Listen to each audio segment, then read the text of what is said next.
The Republic by Plato, Books 5 to 7. The summary of Book 5. Socrates is explaining to the men that women should be trained to become guardians.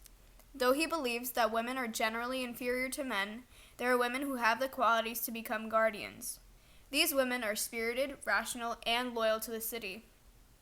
Additionally, women can be better than men in other classes, but still inferior to men in the same class. Socrates then discusses the sharing of spouses and children. He explains that in the Callipolis, sexual intercourse was only allowed on designated days at festivals, and those who were of popular interest were allowed to have sex with multiple people. The children produced from festivals will be collected and shared by all, while children produced from prohibited sex are to be killed. He then mentions how young training guardians should physically watch the war to understand the art and beauty of it. Those who act cowardly during this are not qualified to be guardians. The summary of Book 6. Socrates believes that philosophers are the only ones who have knowledge, while everyone else simply has opinions.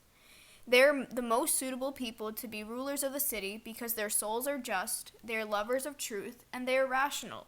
He agrees that there are corrupt philosophers who were raised with poor morals, but it only takes one good philosopher to be ruler of the Callipolis.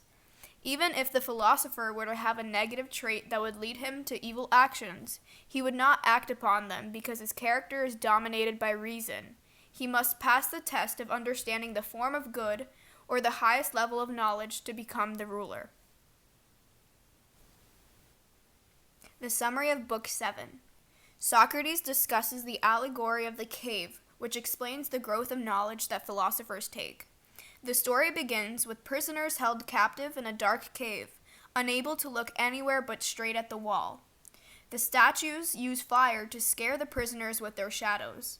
This stage of knowledge is imagination, for they believe that the shadows are real and terrifying.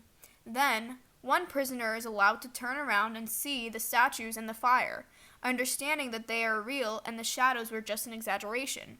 This stage is belief. The prisoner is then taken out of the cave, and he sees the realness of his surroundings, and that nature and life around him is realer than the statues. This stage is thought. Finally, the prisoner sees the sun and recognizes that the sun gives light so he can see life around him, and this stage is the stage of understanding, reaching the form of the good.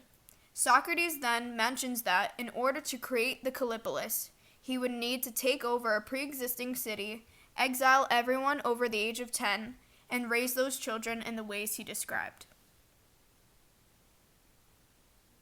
Now moving on to themes in the Republic. So the first theme I'm going to be discussing is the soul. Plato believes that the soul has three parts: the appetite soul, the rational soul, and the spirit or the emotional soul. The man who lets his appetite soul dominate is a man who is consumed by his own desires and lusts.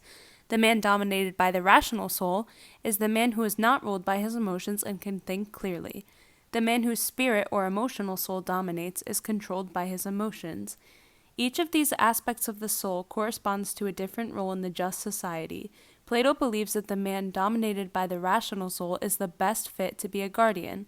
The man dominated by the spirit is the warrior, and the man guided by the appetite soul is the producer. Although Plato believes that there is a place for each of these souls in society, he believes that the man who is dominated by the rational soul is the only truly just man. The role of women in the Republic. Was Plato a feminist?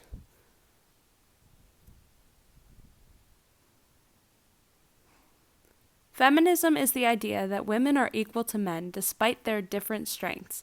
Misogyny, on the other hand, is the idea that men are superior to women. In his work, The Republic, Plato explains that in an ideal city, there would be both male and female guardians. Although it may seem that Plato was a feminist because of this belief, it is unclear. In The Republic, Plato explains, women and men have the same nature in respect to the guardianship of the state, save insofar as the one is weaker and the other is stronger.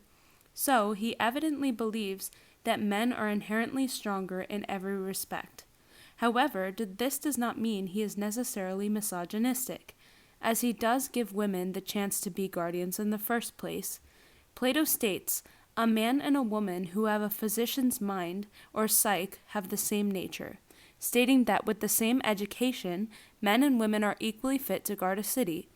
Although his view on women is not made completely clear in the work, he evidently values women more than the other philosophers of his day. This is clear in the contrast between his writings and the writings of Aristotle.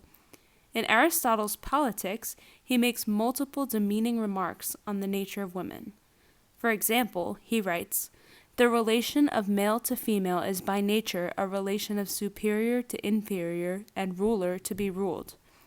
This shows that Aristotle does not believe women are fit to be rulers of any sort and is misogynistic.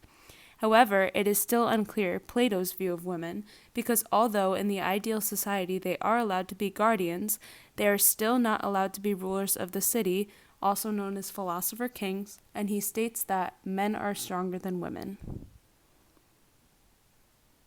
Thus, Plato's view of women still remains unclear. Do we have any questions?